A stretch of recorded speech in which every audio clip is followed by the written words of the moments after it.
साथियों नमस्कार, स्वागत है आप सभी का आपके अपने यूट्यूब प्लेटफॉर्म पर। तो स्कॉलरशिप पर एक वीडियो मैंने पहले भी बना रखा है और उसमें बताया था अखबार के ही माध्यम से खबर मैंने दिया था। जितनी भी खबरें देता हूँ, कोई अखबार का सोर्स होता है या कोई ऑफिशियल सोर्स होता है, उसी के माध्यम से मैं आपको जानकारियाँ देता हूँ।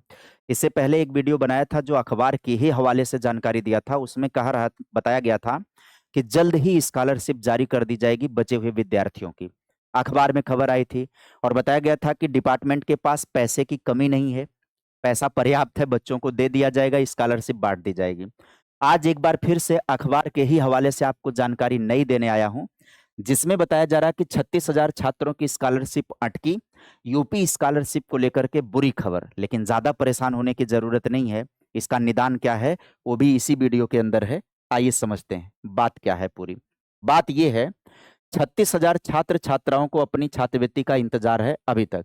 प्रयागराज से ये खबर है, प्रयागराज के हिंदुस्तान के अखबार में आज ये खबर जारी हुई है। क्या है खबर मैं फट से आप सभी को बता देता हूँ, ये बहुत छोटा-छोटा लिखा है, आगे इसका डिटेल है पूरा, उसका एक-एक सेक्शन बाँट करके डिटेल रखा हूँ, पहले आपको समझा देता हूँ। अंतिम डाटा लाकर विद्यालयों से आवेदन अग्रसारित नहीं हुआ, गलती किसकी है? गलती विद्यालयों की है। जिन विद्यालयों पर आप हैं, पढ़ रहे हैं, उन विद्यालयों की गलती है कि डाटा आगे भेजा ही नहीं गया। चालू वित्तीय वर्ष का आखिरी महीना आ गया है, महज 22 दिन अब बचा हुआ है इस वित्त वर्ष में, मार्च ये वित्त वर्ष समाप्त होता है। जिले के छात्र अब तक छात्रवृत्ति के लिए परेशान हैं, कभी कॉलेजों के सत्यापन तो कभी कई विभागों की कार्यप्रणाली। जिले के 53,000 से अधिक छात्र अब तक छात्रवृत्ति और शुल्क प्रतिपूर्ति से प्रतीक्षारत हैं। ये केवल इलाहाबाद की बात नहीं है, ये केवल प्रयागराज की बात नहीं है, ये तो प्रयागराज में 36,000 का आंकड़ा दे रहा है वो अलग बात है। ऐसी गलतियाँ पूरे प्रदेश में हो रही हैं, इसी कारण से अटकी पड़ी हुई है व्यवस्था। ये 36,000 का आंकड़ा तो केवल प्रयागराज का आंकड़ा है। ये प्रयागराज के आंकड़े के आधार पर मैं ओवरऑल डिस्कशन कर रहा हूँ, ओवरऑल बता रहा हूँ। प्रयागराज में जो स्कूल हैं, वो जो हैं अंतिम डाटा ला करके अग्रसारित नहीं किए हैं डिपार्टमेंट को। तो क्या लगता है बाकी जिलों में, बाकी प्रदेश में ऐसा कर दिया गया है क्या? नहीं, यही सेम समस्या बाकी जिलों में भी है। क्या है कुछ मामला आप समझिए। समय समाप्त हो रहा है, चालू वित्त वर्ष के 22 दिन बचे हुए हैं। वित्त वर्ष खत्म होने के महज 22 दिन हैं, लेकिन छात्रों को पैसा अभी तक नहीं मिला, फंसा हुआ है। कारण उसके पीछे क्या है? ये तो एक जिले की बात है कि एक जिले में कुल 53,000 लाभार्थी हैं, छात्र जो छात्रवृत्ति और शुल्क प्रतिपूर्ति की प्रतीक्षा कर रहे हैं। समाज कल्याण विभाग, अल्पसंख्यक कल्याण विभाग, पिछड़ा कल्याण विभाग, ये देने हैं तीनों को मिला करके।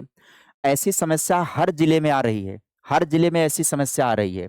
यहाँ पर बात करें कहाँ फंसी है, 36,000 समाज कल्याण विभाग में, 10,000 अल्पसंख्यक कल्याण विभाग में, 8,000 पिछड़ा कल्याण विभाग में फंसी हुई है। ये तो प्रयागराज के भीतर बात चल रही है।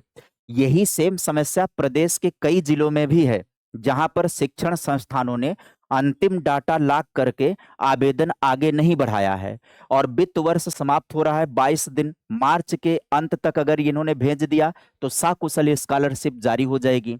बहुत सारे स्कूल अब भेजना शुरू कर देंगे। इसके बाद जब दबाव पड़ेगा और जब दबाव पड़ेगा तो बहुत सारे स्कूल अंतिम डाटा भेजना शुरू कर देंगे और जब डाटा भेज देंगे तो ये तय है कि 22 मार्च तक सभी लोगों को स्कॉलरशिप जारी कर दी जाएगी। जितने लोग बचे हुए हैं उन सभी को स्कॉलरशिप 22 मार्च से लेकर के 25 मार्च तक जारी कर दी जाएगी। अगर बहुत विलंब होगा तब तक 25 मार्च तक जारी कर दिया जाएगा। किसी भी कंडीशन में इस वित्त वर्ष के समाप्त होने के बाद और ज्यादा संकट हो जाएगा, उससे पहले ही सभी जिलों के सभी विद्यालयों को यह निर्देश जारी कर दिया जाएगा कि सभी लोग अपने डाटा अंतिम करके संस्थान जो है वो डाटा अग्रसारित कर दें, आगे भेज दें, ताकि बच्चों के स्कॉलरशिप जारी कर दिया जाए।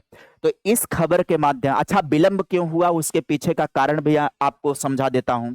देखिए विलंब हुआ है किस लिए? प्रशासनिक व्यवस्था के कारण ही विलंब हुआ है। कैसे? एसआईआर आप सभी लोग जान रहे होंगे कि पिछले 3 महीनों से पूरा अमला ड्यूटी में लगा हुआ है। प्राथमिकता वाले काम पहले किए गए हैं, छात्रवृत्ति का इंतजार करना पड़ा है। सभी लोग एसआईआर में लगे हैं। विभागीय कर्मचारियों का कहना है कि बीते 3 महीने से पूरा अमला एसआईआर में लगा है। जो आवेदन आए भी उन्हें देखने का अवसर नहीं मिल सका। प्राथमिकता के आधार वाले काम को पहले पूरा किया गया। क्या एसआईआर का काम खाली प्रयागराज में थोड़े हो रहा है? एसआईआर का काम हर जिले में हो रहा है और हर जिले के कर्मचारी बिजी हैं। टीचर से लेकर के बाकी जितने भी डिपार्टमेंट के लोग हैं, सभी लोग बिजी हैं एसआईआर करने में। तो जाहिर सी बात है डिले हुआ है। हर जगह पर डिले हुआ है और ये काम अब जल्दी से निपटा लिया जाएगा। और जब ये काम जल्दी से निपटा लिया जाएगा तो ज्यादा से ज्यादा आवेदन पहुंच जाएगा और आगे ये सारी चीजें पहुंच जाएंगी और सभी को स्कॉलरशिप प्राप्त हो जाएगी। तो स्कॉलरशिप में विलंब क्यों हुआ, स्कॉलरशिप में विलंब क्यों हुआ, सॉरी, ये वीडियो तो मैंने आपको कर दिया है, इसकी जानकारी मैंने दे दी है। चैनल पर बने रहिए, वीडियो ये भी देख लीजिएगा जा करके। हाँ, बात करें, ये जो 36,000 का आंकड़ा है ये खाली प्रयागराज का आंकड़ा है, खाली प्रयागराज का आंकड़ा है। और ऐसे करके पूरे जिलों में तकरीबन 66,000 विद्यार्थियों का, या उससे ऊपर, सॉरी, 6 लाख विद्यार्थी हैं टोटल। एग्जैक्ट आंकड़ा मुझे याद नहीं है, पिछली वीडियो में मैंने बताया है। अलग अलग जिलों में इस तरीके की समस्याएं हैं। ये विलंब क्यों हुआ है उसके पीछे कारण मैंने बता दिया कि एसआईआर कर रहे हैं सभी टीचर, एसआईआर में लगे हुए हैं सभी डिपार्टमेंट, उसके कारण स्कॉलरशिप में डिले हो गया है। लेकिन उम्मीद है कि इस महीने में ये सारे कार्यक्रम पूरे करके सारे डाटा भेज दिया जाएगा आगे डिपार्टमेंट को, और इसी महीने में मार्च में आप सभी लोगों की स्कॉलरशिप जारी कर दी जाएगी। अब जारी कर दी जाएगी तो मार्च में अगर नहीं भी मिलेगा तो भी आपको अप्रैल में जा करके मिल जाएगा, और अगर अप्रैल में नहीं मिला तो अब आपका सीधे सीधे मई में चला जाएगा फिर सिस्टम, क्योंकि अप्रैल बड़ा व्यस्तता वाला रहेगा। उस तरीके से वित्तीय तरीके से व्यस्ततम समय अप्रैल रहेगा, क्योंकि वित्त वर्ष समाप्त हो रहा है इस कारण से। ठीक है, तो उम्मीद करेंगे कि आपको जानकारी अच्छी लगी होगी, समझ में आया होगा। चैनल पर नए होंगे सब्सक्राइब कर दीजिएगा। जो भी विद्यार्थी स्कॉलरशिप के इंतजार में है, पेशेंस बनाए रखिए, मार्च में आपका जारी कर दिया जाएगा। अगर स्कूल वाले चाहेंगे तो समय से डाटा भेज देंगे तो निश्चित तौर पर जारी हो जाएगा। तो आज के लिए खबरों का सिलसिला यहीं पर समाप्त करेंगे, मुलाकात करेंगे फिर किसी नए अपडेट में, नए वीडियो में। आज के लिए इतना ही, bye bye, take care, thank you.